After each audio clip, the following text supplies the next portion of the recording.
Em 1998, um grupo de jovens atletas resolveram criar uma escolinha de basquete na Cruzada São Sebastião, uma comunidade que fica situada no Leblon, bairro nobre da zona sul do Rio de Janeiro. Um projeto voluntário que, com o passar do tempo, ampliou o leque de atividades esportivas de comunidades atendidas. Eu vou conversar com um dos fundadores e gestor do projeto Basquete Cruzada, Wagner da Silva. Wagner, prazer te receber aqui. Prazer todo meu. Me diz uma coisa, você nascido e criado na Cruzada, é isso? Correto. Como é que foi a sua adolescência nesse espaço?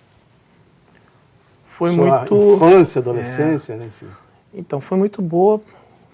Nascer e crescer na comunidade é muito bom, que você tem um ambiente familiar, né? O seu vizinho é seu amigo, né? E aí você começa a compartilhar todas as dificuldades, né?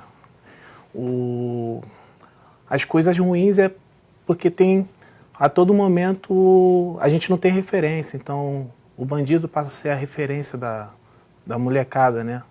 E foi aí que entra a parte ruim da minha adolescência, quando eu era criança e adolescente. E né? como que você, os seus pais lidavam com isso? Me parece que a tua família é uma família de atletas, de jogadores de basquete. Tem na sua família. Isso, é isso? Isso. E como é que foi que a sua família lidou com isso ali no teu período de infância, de adolescência, nesse meio? Como é que eles te protegeram e te levaram para o esporte? Eu tive sorte porque meu primo era um dos tops atletas de basquete do Flamengo, então comecei a me espelhar nele. Então a minha saída era estar sempre no clube, assistindo o treino do meu primo. Foi aí que eu comecei a participar. Como é importante ter uma referência, Exatamente. Né? Uma referência positiva. Exatamente. Foi aí que eu passei a maior parte da minha adolescência dentro do clube. E aí que surgiu o teu interesse pelo esporte. Exatamente. E aí é até engraçado, mas triste, que eu tenho uma foto antiga, né, que uma boa parte dos meus amigos de infância da minha comunidade ou estavam presos ou já faleceram, todo mundo junto, e a parte dos meus amigos, né, a foto de time de basquete, estão todos vivos. Né? Então faz muito eu refletir sobre isso, né, que o esporte realmente me salvou e me direcionou por um lado muito bom. Né? E foi essa história de vida que fez com que você percebesse que você tinha que fazer alguma coisa dentro da sua comunidade. Existe uma postura política dos atletas americanos que realmente eu resolvi tomar. Assim, tu tem que dar de volta para a comunidade o que você conseguiu, né? Então, já que o basquete me ajudou muito, por que não levar o basquete para a comunidade? Foi aí que surgiu a ideia de montar um grupo. Na verdade, esse grupo foi montado para jogar um torneio de bairro. E aí, como as crianças começaram a assistir os treinos e despertaram interesse pelo esporte, foi aí que a gente decidiu montar uma escolinha de basquete. Esse primeiro grupo que formou a escolinha, eram todos atletas da Cruzada ou não? Como é que vocês se uniram? Como é que vocês se conheceram? Como é que tudo aconteceu? Só um atleta que era de fora, a maioria era da Cruzada.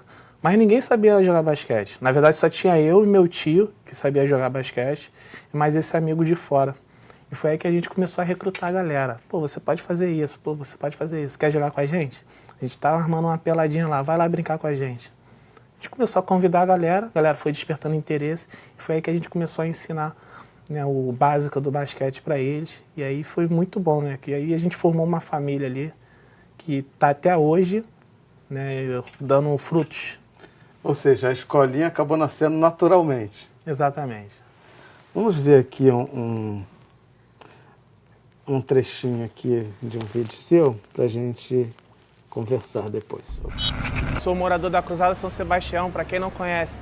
Cruzada São Sebastião fica localizado no Leblon, uma das áreas mais caras do Brasil. Né? Cruzada são 10 prédios, foi fundado em 1957 pelo Dom Helder Câmara, exatamente para ter essa agregação dos pobres com ricos. Né? Eu sou um dos fundadores do Basquete Cruzada, É um projeto social que a gente procura ensinar basquete às crianças e, através do basquete, a gente educar, dar oportunidade para elas. E aí, através dessa escolinha que a gente formou, foi formando algumas equipes, mas não com o intuito de participar em si, dar oportunidade a ela para as crianças para se ingressarem em clube, né? E a gente conseguiu formar vários atletas, graças a Deus. Perdemos poucos atletas para o tráfico, né? A principal foco do projeto é transformar em cidadãos, né? Como o projeto não tem sustentabilidade, nós decidimos vender camisa para sustentar o projeto. Até porque a gente depende de material, comprar material para as crianças. Às vezes tem que fazer algumas viagens e levar a criança, fazer lanche, né? Alguns passeios. Então a gente precisa ter um fundo, né, de dinheiro para poder estar fazendo essas ações. A gente começou a vender a camisa há 2 anos atrás, né? Foi 15 de novembro de 2014, que foi um estouro. Na verdade, a gente vendeu tantas camisas que a gente não começou só a se autossustentar, como a ajudar outros projetos, como judô, jiu-jitsu, boxe. Nós temos handball, futebol, estendemos projetos para outros lugares, do tipo Jardim Botânico, lá tem o Horto, a comunidade do Horto, tem comunidade no Cantagalo, em Ipanema.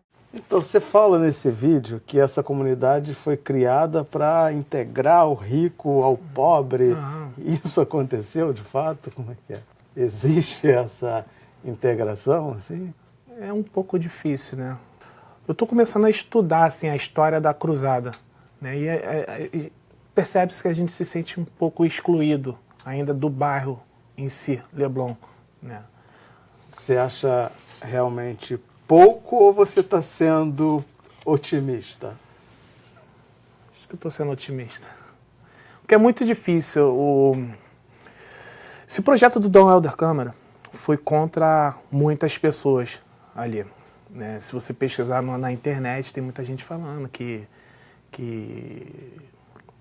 não era para ter feito. Tanto que um tempo depois, Dom Helder foi exilado daqui, tiraram ele do Rio de Janeiro. E o projeto dele era para fazer em vários lugares, né? Inserir o pobre em apartamentos, em lugares que possam ser habitável, né? E muitas pessoas não queriam esse tipo de prédio na Zona Sul. Ainda mais o Leblon, que é um metro quadrado mais caro do Rio de Janeiro, né? Exatamente. Então a cruzada ali é uma resistência total.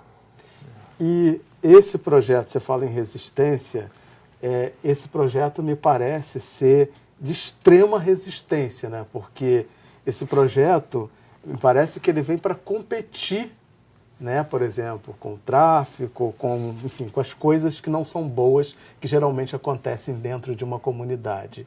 E como é que é esse processo, fazer com que essa criança se interesse pelo esporte, fazer com que essa criança se interesse pelo estudo? Como é que é isso? A referência tem que estar lá do lado.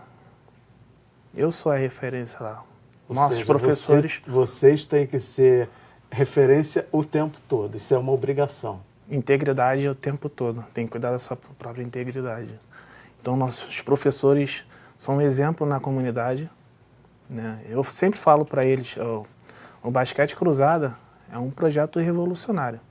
É um projeto que não aceita apoio político, que está ali para criar oportunidade para as crianças que participam. Por isso, então, eu imagino que a gente vê pelo vídeo que você mostra as camisas como uma forma de renda, de manutenção desse projeto. É difícil, então, tocar isso, conseguir apoio financeiro para tocar esse tipo de projeto? É muito difícil para qualquer outro projeto social, é muito difícil. Então, por isso, esse ano a gente está há 2 anos nos estruturando, ajeitando a documentação, e aí a gente vai tentar buscar apoios de empresas. Ou seja, vocês vão se transformar numa ONG, numa organização não governamental, porque você acha que esse processo facilita para que vocês consigam apoio para poder tocar e crescer, enfim. É que, na verdade, a gente pensou que não é só uma escolinha de basquete agora, né? Então a gente percebeu que A gente pode ajudar muito mais, a gente já ajuda bastante e a gente pode ajudar muito mais. O que é além do basquete? A gente tem Muay Thai, Judô, Jiu-Jitsu, Handball, Futebol. Estamos expandindo para outras comunidades e a gente percebe que as comunidades necessitam de um projeto desse. E a gente não quer só estar atualizando no esporte, a gente está preocupado realmente com a parte acadêmica. É exatamente isso que eu ia perguntar. Além do esporte, o que é mais esse projeto, né? Porque tem que ser muito mais que o esporte, né? E a gente está tendo um problema muito sério lá, porque a gente está 2 anos e meio tentar criar uma biblioteca comunitária, que é muito importante, até porque nossas atividades lá esportivas acontecem à noite. Então a nossa ideia é ter uma biblioteca comunitária durante o dia, porque aí quem estuda à tarde vai para a biblioteca de manhã, quem estuda de manhã vai para a biblioteca à tarde. E aí a gente tem apoio das escolas, das universidades locais para dar todo o suporte de aula de história, aula de matemática, reforço escolar, né? Então a gente não conseguiu ainda esse espaço, que é muito importante, não só para as pessoas que fazem parte do projeto, mas para a comunidade em si. Agora, é fácil convencer um garoto a estudar, a praticar um esporte e ter uma outra perspectiva de vida? É difícil, até porque quando a gente está ali na quadra, a gente tem uma linguagem. Quando ela está em casa, é outra linguagem. Os pais não acompanham muito os atletas, né? As crianças. Isso é a dificuldade que a gente tem em todo projeto social dentro de comunidade, né? Os pais não vê ali o esporte como um futuro, assim, não, pode ajudar, pode... Eles não veem isso. Então a gente tem uma linguagem completamente diferente dos pais. A gente precisa que os pais acompanhem mais as crianças, entender a nossa linguagem, entender a importância do esporte inserido na vida deles, né? E assim a gente pode caminhar junto, né? Ou seja, é um trabalho que tem que ser feito com todo mundo, né? Você tem que te preocupar com a parte esportiva, com a parte didática, acadêmica, de conscientizar os pais, ou seja, é um projeto que tem que envolver toda a comunidade. Exatamente, até porque eu falo para eles lá, eu não prometo para ninguém, nenhum garoto que entra lá, eu não prometo para ele que ele vai ser jogador profissional de basquete, que vai jogar na NBA. Ali o basquete cruzado é para criar oportunidades. E essa oportunidade pode ser qualquer outra coisa que não seja, por exemplo, a violência. Exatamente. Né? Ali a gente tem aluno que está estudando na Escola Cel, tem aluno que conseguiu o curso de inglês no Brasas. Ou seja, oportunidades que foram surgindo na vida dessas crianças. Exatamente. Através do projeto. Exatamente. Inclusive agora a gente tem um grupo que vai ter um tratamento de dentista, né? Tem um grupo agora que a gente conseguiu para ter aulas de yoga toda quinta-feira. Então as coisas são oportunidades que vão oferecendo, vai aparecendo e eu vou inserindo no projeto, que é bom para a molecada. Ou seja, uma forma de competir com o que não deve, né? Uhum. Eu vou para o intervalo, mas já a gente está de volta. É no piscar de olhos.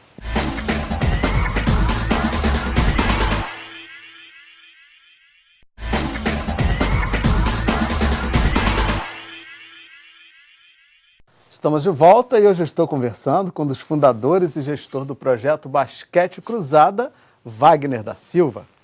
Wagner, quero te mostrar um vídeo, quero que você me fale um pouco dessa fase da sua vida.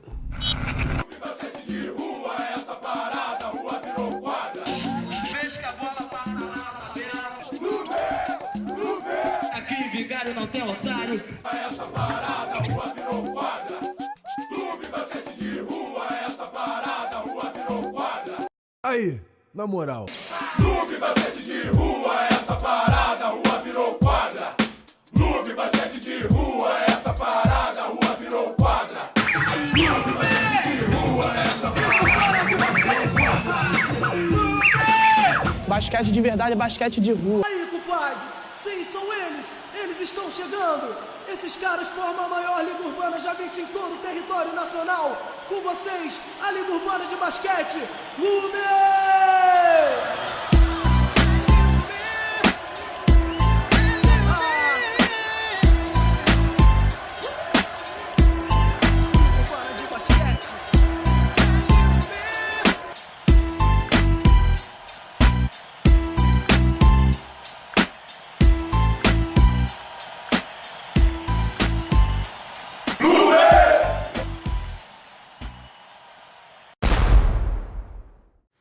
Tem saudade desse tempo? De jogar com os melhores atletas de basquete de rua do Brasil. Claro que tem. Qual a diferença do basquete de rua? O basquete que você ensina lá na basquete cruzado é o basquete tradicional, é isso? Exatamente. Qual é a diferença? O basquete de rua é alegre, né? Você joga à vontade. Tem desafio entre o companheiro, mas sempre respeitando, né? Pode fazer acrobacias e... É mais um espetáculo, é É um isso? espetáculo. Nossa, esse time aí era sensacional. Um grupo de amigos, família mesmo, todo mundo junto e... Não tenho saudade, realmente tenho saudade dessa galera. Parece que você está emocionado, é Sim, isso? sim, sim. Foi uma fase muito boa, onde é que a gente começou a se identificar e entender que nós somos referência dentro da nossa comunidade. Então isso foi muito importante para todo mundo que fez parte dessa equipe. Você acha então que a tua formação enquanto cidadão começa aqui? Começou um pouquinho antes. Eu morei um tempo nos Estados Unidos, foi ali que eu comecei a entender a importância de ser negro e a importância de você ter Ter orgulho de ter ser o que orgulho é, né? de representar onde você mora. Lá nos Estados Unidos eu consegui entender isso. E aí, quando eu voltei para o Brasil, e aí veio essa oportunidade de participar do melhor time de basquete de rua do Brasil, que foi a LUB. E você esteve nos Estados Unidos jogando? Na verdade, eu fui para tentar conseguir uma bolsa de inglês, para estudar no college, né? Na verdade, meu primo já estava lá, o Leozinho Gomes, ele que era uma das referências minhas aqui, ele foi para lá para estudar o high school e foi para a faculdade depois. E aí, quando ele chegou lá, ele falou que estava procurando atleta e me chamou para fazer esse teste. Eu fui lá, o técnico ficou super interessado em mim, só que tinha que fazer o TOEFL teste, o teste de inglês, tinha acabado de mudar as regras lá. E aí o college me ofereceu até um curso de inglês para mim. E aí eu fiquei lá estudando lá, fiquei 6 meses. E aí o curso não era tão bom, e, enfim, eu resolvi voltar para o Brasil. E foi aí que eu assinei para jogar o profissional no Fluminense, que aí eu precisava ajudar a família em casa e foi até uma parte boa assim do meu momento profissional. Como é que você avalia a tua carreira profissional enquanto jogador de basquete? Se eu tivesse uma pessoa para conversar mais comigo, acho que eu estaria jogando até hoje. Eu era um pouco rebelde, eu não escutava. E eu tive apoio de muitas pessoas boas em volta, mas eu nunca tive cabeça para isso. Eu poderia ter sido muito melhor do que eu fui para o basquete. Mas, de qualquer forma, hoje eu ajudo de outra forma, que eu acho que... E essa consciência que você tenta colocar na cabeça dos seus alunos lá? Exatamente, exatamente.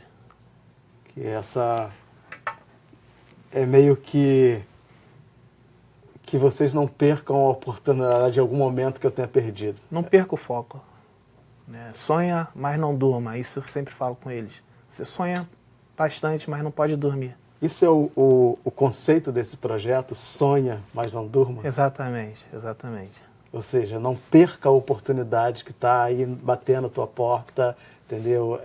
Sonhe, mas faça a tua parte. É isso que você está dizendo o tempo todo. Exatamente. Vai aparecer o amigo para chamar para ir para festa à noite, vai aparecer a namoradinha para curtir, né?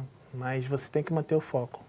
Se você tem que estudar, se você quer ser um engenheiro, você vai ter que perder noite de sono estudando. Se você quer ser jogador de basquete, você vai ter que comer, almoçar, jantar, bola. Não tem jeito.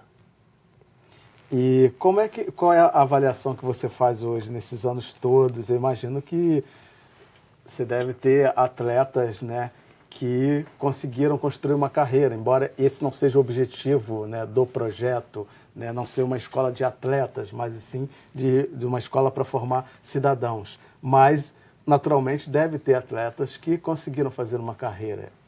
Sim, a gente tem atletas que conseguiram fazer carreira.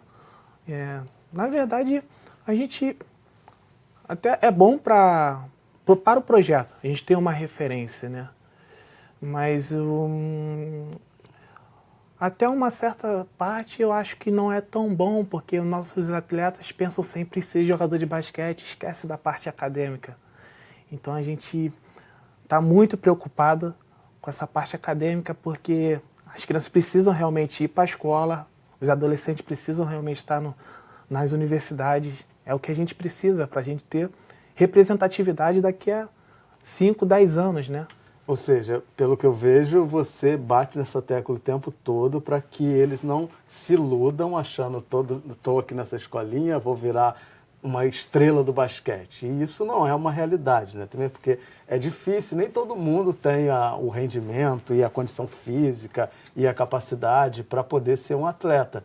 Mas o esporte em si é que é o mais importante, o que vem junto com o esporte, né? Que é a disciplina, que é você ter o respeito pelo outro, é a consciência cidadã, é a coisa do estudar, de se formar, de se constituir enquanto um ser bacana. Exatamente, é o que eu passo para eles. O nosso ritual lá do basquete tem que estar lá às 18 horas, né? E aí é o que vai acontecer nas escolas, quando você começar a trabalhar, vai acontecer no trabalho, você tem que estar lá no horário e pronto. No treino você tem que respeitar os companheiros de equipe, no trabalho, na escola você tem que respeitar os companheiros da escola, ou do trabalho, do ambiente do trabalho, né? Tem que respeitar o professor na aula, né? Tem que respeitar o chefe no trabalho, tem que executar todo o trabalho, né? Então, exatamente ali a escolinha é um preparo para a vida. Porque essas regras, elas estão o tempo todo, né, na nossa vida, em tudo que a gente faz, né? Exatamente, exatamente. E, inclusive, eu queria contar um fato, assim, que aconteceu. A gente teve um atleta chamado Claudinho, e aí ele nunca foi um atleta top. De ponta. Isso, mas foi um atleta esforçado. Chegou a jogar 2 ou 3 anos na categoria sub-16, eu acho, sub-17, no Botafogo. E aí ele começou a ir para a faculdade depois. E aí ele falou que estava enrolado, que estava fazendo estágio, estudando, então estava difícil de treinar. Um belo dia ele apareceu lá no treino e me deu um abraço. O que houve, cara? Tu sumiu, tá aparecendo hoje. Não vim aqui te agradecer. Consegui me formar, se eu não me engano, em publicidade. Né? E foi através do basquete, porque consegui bolsa através do basquete, joguei pela faculdade. E hoje eu estou formado. Nossa, que maravilha, hein? Missão cumprida, né? Pô, se isso acontece com um, já vale todo esforço, né? Exatamente. E o objetivo é que isso aconteça com muitos e muitos dos seus alunos, né? E esse é o intuito. Pô, que bacana. Tem mais um videozinho aqui? Vamos lá pra gente conversar. Atualmente a gente movimenta mais de 400 crianças e adolescentes. Temos diversas modalidades, não é só o basquete cruzado agora tem judô, tem handball, tem jiu-jitsu, tem muay thai. Agora mesmo a gente está fazendo um torneio de futebol. Cara, é um projeto fundamental aqui, principalmente no Rio de Janeiro, que a gente está com um problema muito sério para trabalhar com basquetebol aqui.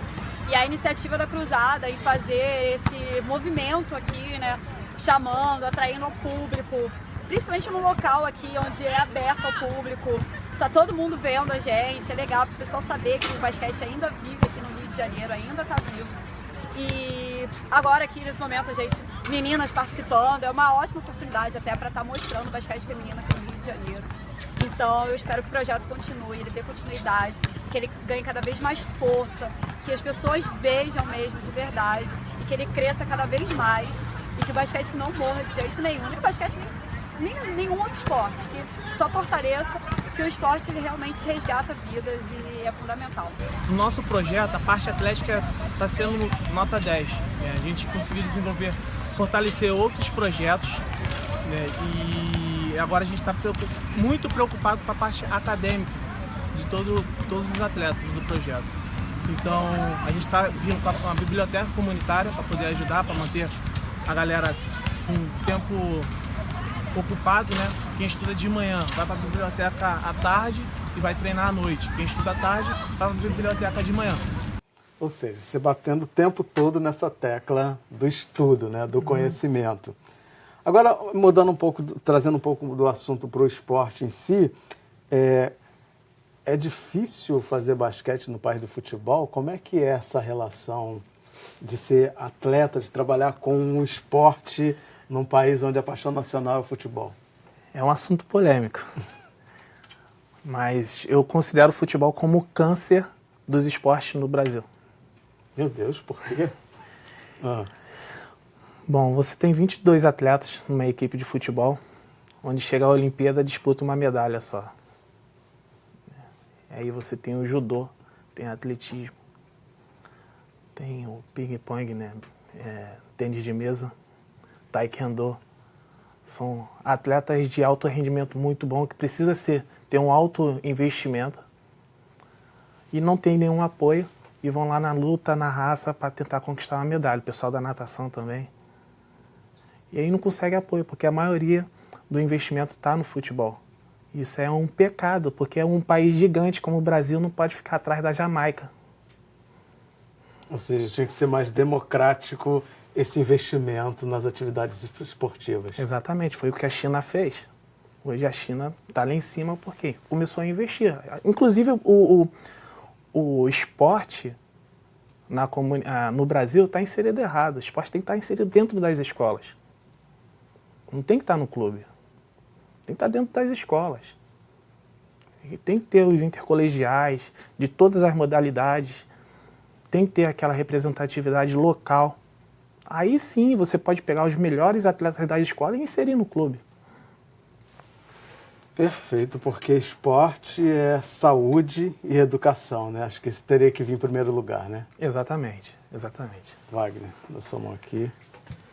Muito obrigado por esse trabalho que você vem fazendo, por essa luta, por esse empenho, por essa dedicação, porque na verdade tem que ser devoto, tem que ter devoção no coração para poder tocar por tantos anos um projeto com tanta dificuldade, né? Competindo com tanta gente, né? Competindo com o poder econômico, competindo com a discriminação, competindo com a falta de informação, competindo com o futebol, enfim, tem que ter muita disponibilidade. Então, muito obrigado por isso. Com essas palavras positivas, dá para me ficar mais 10 anos no projeto aí na luta aí. Muito obrigado, hein? É isso aí. Eu conversei com um dos fundadores e gestor do projeto Basquete Cruzada, Wagner da Silva, e para rever essa entrevista e todas as outras edições do programa, é só acessar www.alerj.rj.gov.br ou cultine.com.br. Obrigado pela companhia e até o próximo encontro. Eu te espero.